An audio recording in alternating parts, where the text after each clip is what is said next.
Hey all, Ron here from Military Images Magazine with a new episode of Life on the Civil War Research Trail. Today we're headed to a humble farm, Nancy and George Hoover, near Waynesboro, Pennsylvania, about 20 miles west of Gettysburg. Here, on Monday, July 6th, 1863, Nancy and George looked on helplessly as the rebels traipsed onto their land just 72 hours after the Battle of Gettysburg. The Confederates, disappointed yet defiant, encamped in the fields around the Hoover homestead. At some point during the encampment, a group of enemy officers entered the Hoover house and made themselves comfortable. Mrs. Hoover later told a local historian that they were seated at Mr. Hoover's table, partaking of his hospitality and discussing the great battle and pointing out the causes of their defeat and the mistakes they made. At one point during the dialogue, Lieutenant Ransom W. Wood of the 20th Georgia Infantry reached into his coat and pulled out a Bible. He had picked the Testament from the pocket of a dead Yankee captain during the battle. About this time, on another small farm about 250 miles away in New York State, John Nicoll learned that his eldest son, pictured here, a Union Army captain, had been killed at Gettysburg. Captain Isaac Nicoll, 23, was a quintessential patriot. Born in New York City and raised 60 miles north in the Orange County village of Blooming Grove, he had recruited a company of volunteers in the summer of 1862. The rank and file elected its officers and voted Nicoll their captain and commander.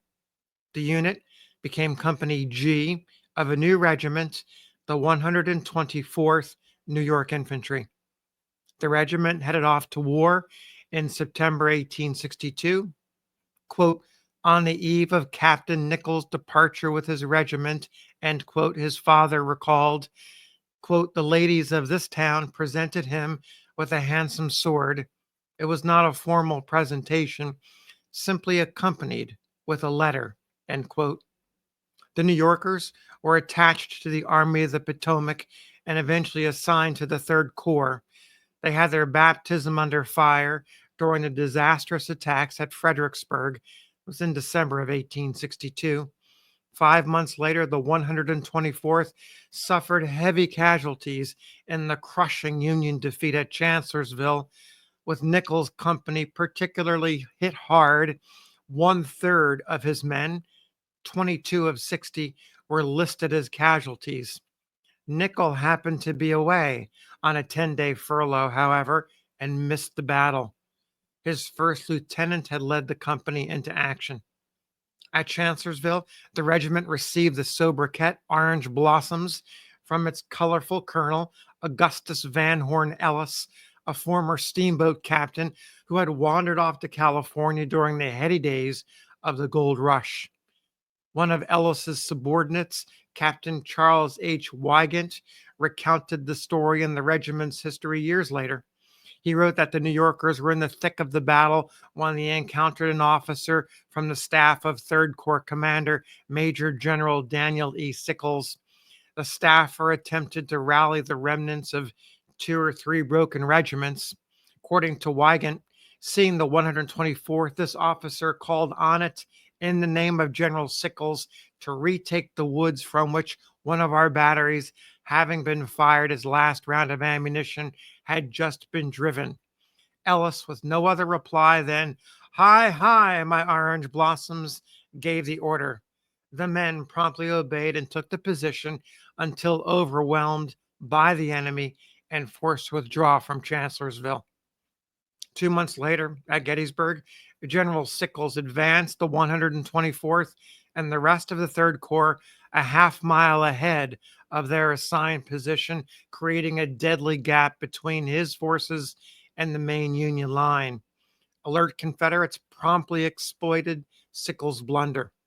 Meanwhile, Nicoll and his comrades occupied Houck's Ridge, a rise of rock-strewn ground anchored on its southern end by a prominent outcropping of boulders known as Devil's Den.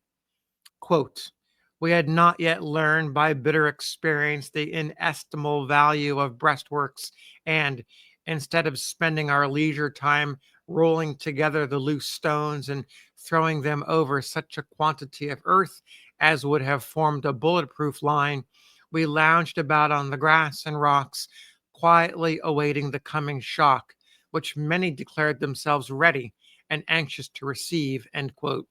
That's according to Wygant. He continued, "But there were undoubtedly those among us who ardently wished, and perhaps secretly prayed, that when the battle opened, it might rage the most furiously along some other part of the line."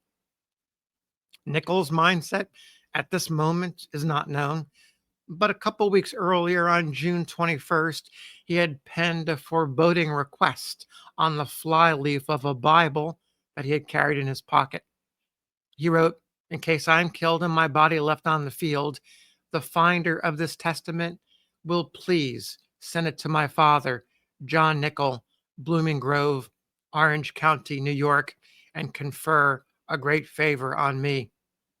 About 3 p.m., the roar of enemy artillery presaged an attack. Nicoll and his fellow officers steadied the men and braced for battle as long lines of gray infantry appeared on the near horizon. Texans and Arkansans among the Confederates belonged to General James Longstreet's corps. Wygant reported, "As we held the position by a single line of battle unsupported, the enemy's superiority in numbers, as seen at a glance, seemed overwhelming. As they approached, they deployed in four distinct lines of battle and came resolutely on under a rapid fire from our batteries. All seemed lost, but in the steady lines of the Third Corps, not a man flinched. When the enemy's advance line drew near the base of the hill we were on, it appeared to almost halt for a minute and then started rapidly forward again and, with fierce yells, began ascending the slope, and there was heard an opening crash of riflery all along our front, which was the death knell of hundreds. Yet on they came, but very slowly, only a few feet at a time. The New Yorkers fought the rebels to a standstill. Only 20 yards or so separated the opposing forces. At this critical moment, Major James Cromwell of the 124th saw an opportunity to break the Confederate line.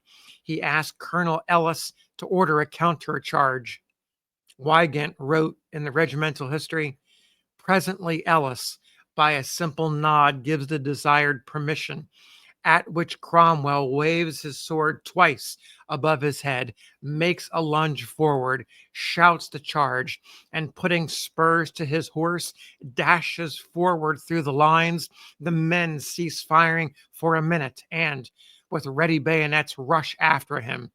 Ellis sits still in his saddle and looks on, as if in proud admiration of both his loved major and gallant sons of Orange, until the regiment is fairly under way, and then rushes with them into the thickest of the fray. Captain Nicoll was with them and led his company into the inferno." Wygant wrote, "The conflict at this point defies description. Roaring cannon, crashing riflery, screeching shots, bursting shells, hissing bullets, cheers, shouts, shrieks, and groans were the notes of the song of death which greeted the grim reaper, as with mighty sweeps he leveled down the richest field of scarlet human grain ever garnered on this continent. The charge broke the Confederate line, but with the fleeting success. In a flash, the second gray line advanced.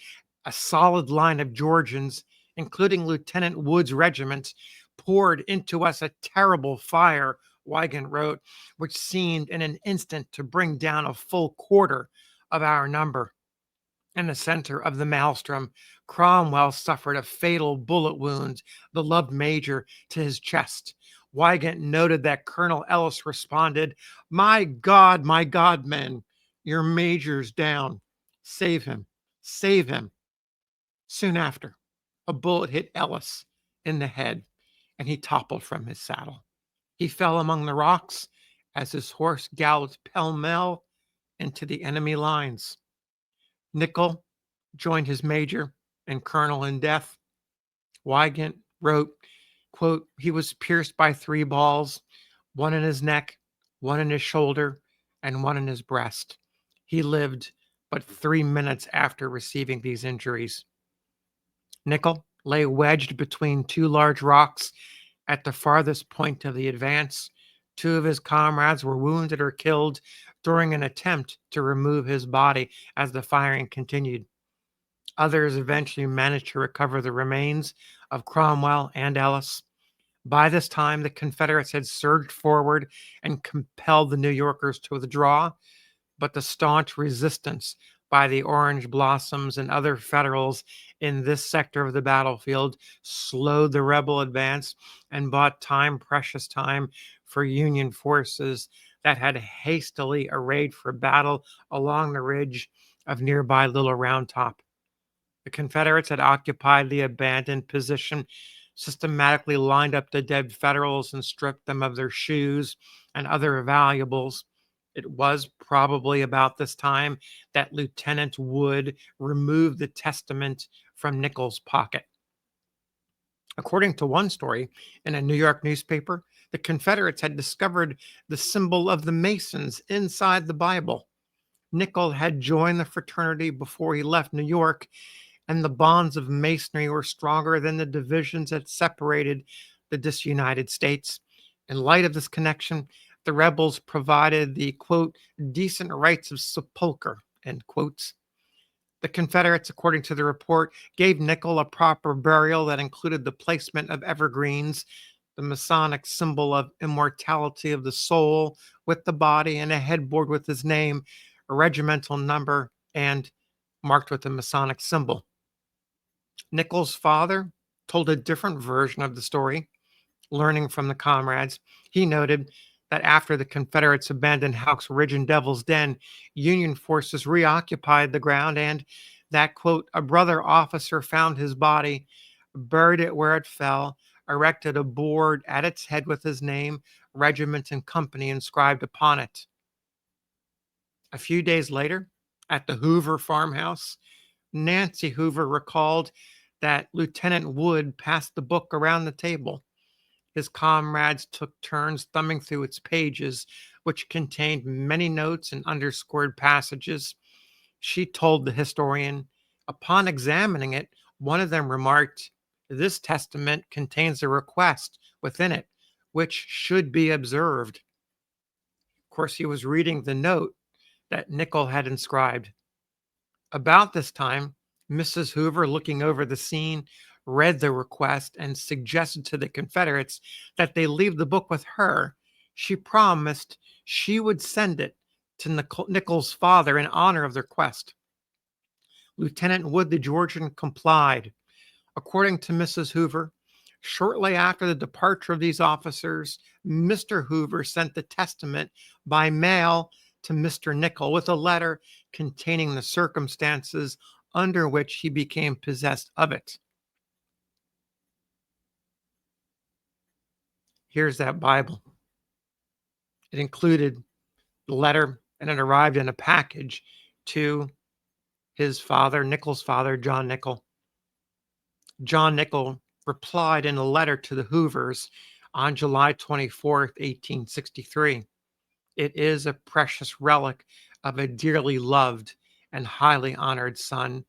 And looking over its pages, I discover memorandums of periods up to the day previous to his death, which were devoted, notwithstanding the long marches and the fatigues attended them, to its perusal. This testament, conveyed by his own hand in view of the uncertainty of life and the necessity of preparation, constitutes to me its greatest value. You can therefore appreciate the value I place upon this book, the cherished companion of his weary marches and lonely hours. Mr. Nicoll recovered his son's body and returned it to Blooming Grove. The remains were buried in a cemetery in nearby Washingtonville, New York. That was in October of 1863. Afterwards, after the war, the National Organization of Union Veterans, the Grand Army of the Republic, the GAR, established posts across the country. The Washingtonville chapter was named the Isaac Nicoll Post in honor of the fallen captain. The elder Nicoll, John Nicoll, followed his son in death in 1874. 7 years later, on a hot summer's day in 1881, veterans from area GAR posts assembled in Blooming Grove for a ceremony to honor a new memorial.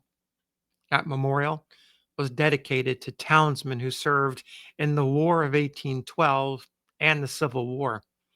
The monument, noted a local newspaper, is a simple but handsome one of granite, surmounted by a bronze eagle resting on a cannonball and crossed cannon.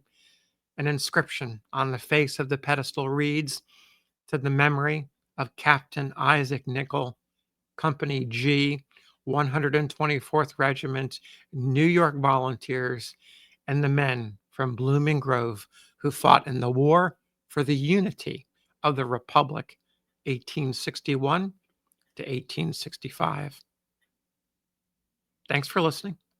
We'll see you on the next episode of Life on the Civil War Research Trail.